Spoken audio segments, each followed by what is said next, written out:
Thank you, sir. Admiral, again, thank you for your service.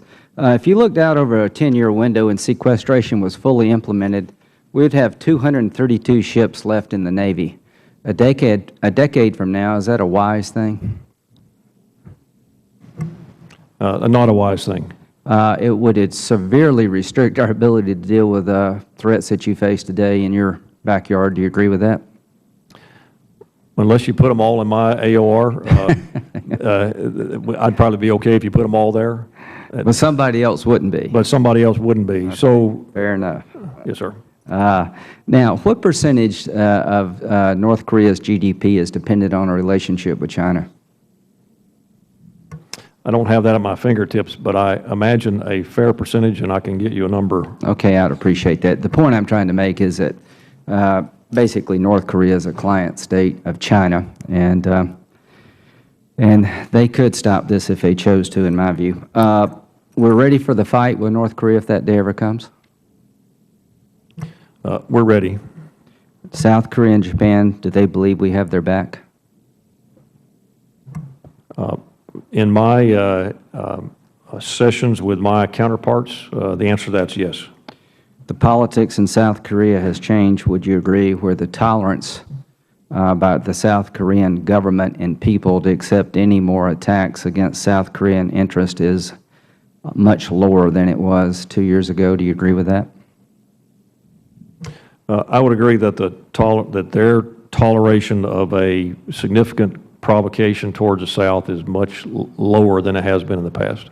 If there were a incident where a South Korean naval vessel was sunk by North Korea, a South Korean island was shelled where South Korean citizens were killed, or a South Korean plane was shot down by the North Koreans, it would be almost impossible for the South Koreans not to respond in some fashion. Do you agree with that? Well, you'd have to ask to get a real answer to the South Koreans, but my sense is, and I think General Thurman would probably agree, is that there is a growing sense in South Korea that future provocations of the level you just described would require them to respond in some way. From our own national security interest, a nuclear-armed North Korea sharing technology with terrorist groups is a real concern. Do you agree with that? One of the greatest concerns. And we should be concerned about a missile attack coming from North Korea, and I applaud the Administration for showing resolve. I think all the things you have done under Secretary Hagel's direction have been good, the right signal to send, but it is more than just getting hit by a North Korean missile that I'm concerned about.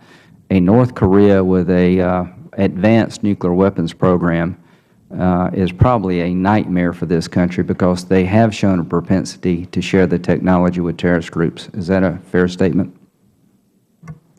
Fair statement.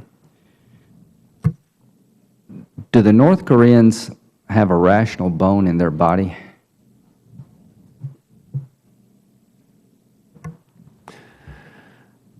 I would say that over time that you could, if you look at the armistice was in place the year before I was born. So over time, they're still in power. And so there must have been some rationality from their perspective of what they're doing. And I think from their perspective, this is rational. A few live like kings and most people are starving to death. And when you get to the bottom of the North Korean problem, you have to go back to China, in my view, because this North Korean regime could not last 6 months under a current construct without support from China. Do you agree with that? I believe that North Korea is highly dependent on China for a lot of its resources. I don't know how long they would survive, but not long. Do you agree that China must have a plan for propping up this crazy regime? Well, I don't know that they're not doing it by accident. They know who they're giving the money to, right?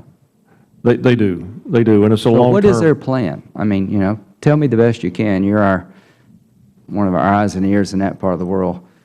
As briefly as possible, tell me, why does China continue to do this? How does this fit into their plan for the planet? Well, I would say that speculating on my perspective of China's position on it is that over the last... Have you ever asked them? We've talked about situation on the peninsula. Want to Have you have ever a asked counterpart him, visit. why do you support this crazy guy? Why y'all do this? I mean, what's in it for you? Well, my sense is that over time that they've developed this relationship with North Korea as a buffer to U.S. presence in South Korea on the peninsula. Don't you think it's a little deeper than that, that they worry about a unified Korea, another democracy in their backyard? I don't know that I would agree that they are. Well, you'd have to ask them, but I don't know that I would agree that they're worried about a democracy. They have a pretty vibrant relationship with South Korea, actually a strategic relationship economically. So you think North Korea is a buffer? Yeah, my sense is that they may. Why do they engage in cyber attacks against American business interest? They do that so that they can get technological advantage. Why do they object to efforts to control the slaughter in Syria? I don't have a comment on that. Why do they not support us more in terms of controlling the Ayatollahs in Iran? I couldn't comment. Well, I'll give you a comment. I think this is a communist dictatorship that fears individual expression. They fear freedom of thought. They fear freedom of religion. They fear anything not controlled by the state. And it is now time to deal with these people more directly. Do you consider China a friend or a foe? I consider them at this point in time in the terms of those two terms, neither. Well, with friends like this, do you agree we don't need many enemies? I consider them at this point in time someone we have to develop a strategic partnership with to manage competition between two world powers. I'll be a little more direct. I know you're a military officer, and I appreciate your service. Their behavior is not only provocative, it's obscene. They're stealing American intellectual property. They're attacking us every day through cyberspace.